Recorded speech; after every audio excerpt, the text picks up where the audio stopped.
Roast ചെയ്യാനാണ് ഒന്ന് പോകുന്നത്.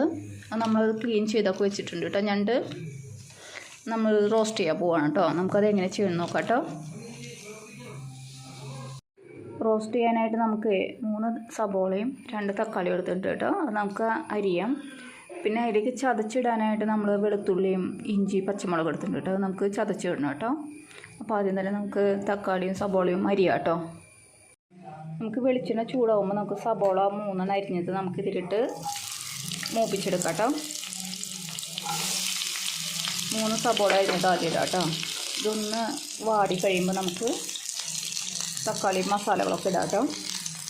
ചെറുതായിട്ട് സബോള ഒന്ന് കളർ മാറി തുടങ്ങുമ്പോൾ നമുക്ക് ഇഞ്ചി പച്ചമുളകും വെളുത്തുള്ളിയും കൂടെ ചതച്ചത് ഇടാം കേട്ടോ. 2 വേപ്പിലയും കൂടെ ഇതിൻ്റെ കൂടെ ഇടാം കേട്ടോ. ഒന്നും കൂടെ ഞാൻ മൂക്കണം കേട്ടോ. എന്നിട്ട് വേണം നമുക്ക് മല്ലിപ്പൊടി മുളക് പൊടി ഇടാം കേട്ടോ. സബോള ഇത്ര ആയി കഴിയുമ്പോൾ നമുക്കിതിലേക്ക് 1 സ്പൂൺ മുളക് ഇട്ട് കൊടുക്കാം. 1 ടീസ്പൂൺ മല്ലിപ്പൊടി ഇട്ട് കൊടുക്കാം. വലിയൊരു ടീസ്പൂൺ മല്ലിപ്പൊടി, 1 ടീസ്പൂൺ മഞ്ഞൾപ്പൊടി. മല്ലി മുളകൊക്കെ ഇട്ടൊന്ന് മൂത്ത് കഴിയുമ്പോൾ നമുക്ക് ഈ തക്കാളി ഇട്ട് കൊടുക്കാം കേട്ടോ.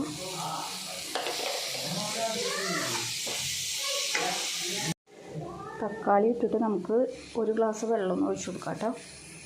നീലൊന്ന് കിടന്ന് തക്കാളി ഒന്ന് ആദ്യം വേവട്ടെ കേട്ടോ. ഉപ്പിട്ട് കൊടുക്കണം കേട്ടോ. നമ്മൾ നേരത്തെ ഇട്ടേണ്ടതായിരുന്നു. ഇപ്പോൾ ഒന്ന് ഉപ്പിട്ട് കൊടുക്കാം കേട്ടോ. അപ്പോൾ നമുക്കൊന്ന് ഇളക്കിയിട്ട് നമുക്കൊന്ന് തക്കാളി ഒന്ന് വേവണ വരെ വെക്കാം കേട്ടോ. തക്കാളി ഒന്ന് പകുതി വേവാകുമ്പോൾ നമുക്ക് ഈ ഞണ്ടിലിട്ട് കൊടുക്കാം കേട്ടോ. എന്നിട്ട് നന്നായിട്ടൊന്ന് ഇളക്കി മൂടി വയ്ക്കാം കേട്ടോ. കുരുമുളകും പെരിഞ്ചീരകവും കൂടെ നമുക്ക് ഇതിലൊന്ന് പൊടിച്ചിടണം കേട്ടോ. നമുക്കിനി ഇതിലേക്ക് കുരുമുളകും പെരിഞ്ചീരകവും കൂടെ പൊടിച്ച പൊടി കുറച്ചിടാം കേട്ടോ. ഒരു 10-15 മിനിറ്റ് നമ്മൾ വേവിച്ചാൽ മതിയാവും കേട്ടോ. അപ്പോഴേക്കും ഇതൊക്കെ വെന്തുണ്ടാവും. ഇനി നല്ല ഫ്രൈ ആക്കണം എന്നുണ്ടെങ്കിൽ നല്ലോണം ഇട്ട് വരട്ടി നമുക്ക് ഇതിൻ്റെ വെള്ളമൊക്കെ ആകെ വറ്റിക്കാം. ഇങ്ങനെ ഒരു പരിപാടി വേണ്ടതെന്നുണ്ടെങ്കിൽ ഇങ്ങനെ തന്നെ ഇറക്കാം കേട്ടോ.